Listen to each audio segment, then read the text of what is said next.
Bismillahirrahmanirrahim. Assalamualaikum warahmatullahi wabarakatuh. Baiklah, pada pertemuan kali ini kita masuk pada pertemuan kedua pada mata kuliah Hukum Acara Peradilan Agama. Kali ini kita akan membahas materi tentang tugas dan wewenang peradilan agama. Kira-kira mahasiswa semua sudah pada paham belum?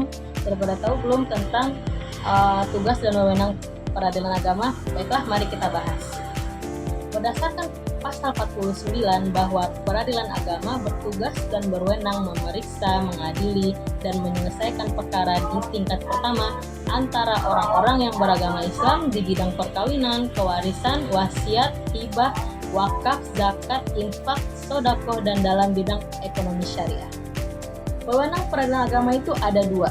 Yang pertama, kompetensi relatif, yaitu diartikan sebagai kekuasaan pengadilan yang satu jenis dan satu tingkatan. Nah, dalam perbedaannya dengan kekuasaan pengadilan yang sama jenis dan sama tingkatan lainnya. Artinya apa? Artinya kompetensi relatif ini didasarkan kepada patokan batasan kewenangan mengadili berdasarkan kekuasaan daerah hukum masing-masing peradilan dalam satu lingkungan yang telah ditetapkan batas-batas wilayah hukumnya. Contohnya, misalnya saya sebutkan di pengadilan negeri yang ada di Sumatera Barat ya, mahasiswa semua. Nah, misalnya antara Pengadilan Negeri Bukit Tinggi dengan Pengadilan Negeri Padang Panjang. Nah, antara Pengadilan Agama Batu Sangkar dengan Pengadilan Agama Payakumbuh. Nah, Pengadilan Negeri Bukit Tinggi ini dengan Pengadilan Negeri Padang Panjang ini satu jenis. Nah, sama-sama lingkungan peradilan umum dan sama-sama pengadilan tingkat pertama.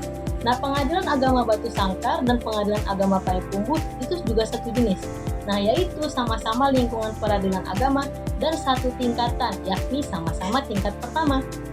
Yang kedua itu ada kompetensi absolut, yaitu adalah kekuasaan pengadilan yang berhubungan dengan jenis perkara atau jenis pengadilan atau tingkatan pengadilan.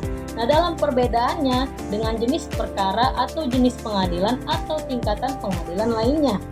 Nah, landasan penentuan kompetensi absolut itu berpatokan kepada pembatasan yurisdiksi badan-badan peradilan, karena setiap badan peradilan telah ditentukan sendiri oleh undang-undang batas kewenangan mengadili yang dimilikinya.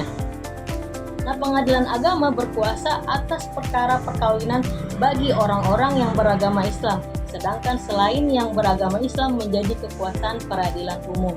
Nah, terhadap kompetensi absolut ini, pengadilan agama harus meneliti perkara yang diajukan kepadanya, apakah termasuk kompetensi absolut atau bukan. Nah, perkara suami istri di bidang perkawinan, maka yang menjadi tolak ukurnya adalah apakah pengadilan agama berkuasa atau tidak dengan melihat kepada akte perkawinan mereka dahulu, tercatat di mana, atau perkawinan mereka dahulu dilangsungkan menurut agama apa. Nah, jika akta perkawinan mereka dahulu itu tercatat di pegawai pencatatan nikah pada KUA, atau jika perkawinan mereka terdahulu dilangsungkan menurut agama Islam, maka pengadilan agama berkuasa.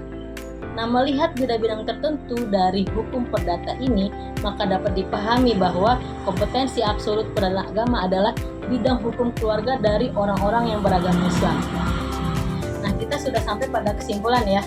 Nah, kesimpulan dari materi kita hari ini yaitu adapun wewenang absolut peradilan agama itu meliputi yang pertama ada perkara perkawinan seperti nikah, talak, cerai, rujuk. Yang kedua ada perkara kewarisan, yaitu wasiat dan hibah yang dilakukan berdasarkan hukum Islam. Yang ketiga ada perkara wakaf dan zakat yang dilandaskan sesuai dengan hukum Islam. Yang keempat ada perkara ekonomi syariah, ya, seperti sengketa di bidang perbankan syariah, asuransi syariah, lembaga keuangan mikro syariah, dan produk ekonomi berbasis syariah lainnya. Oke, sampai di sini ya pertemuan kita kali ini. Ya, mudah-mudahan mahasiswa semua bisa memahami materi yang saya berikan. Baik, pada pertemuan kali ini cukup sampai di sini. Kita bertemu pada pertemuan selanjutnya. Oke, assalamualaikum warahmatullahi wabarakatuh.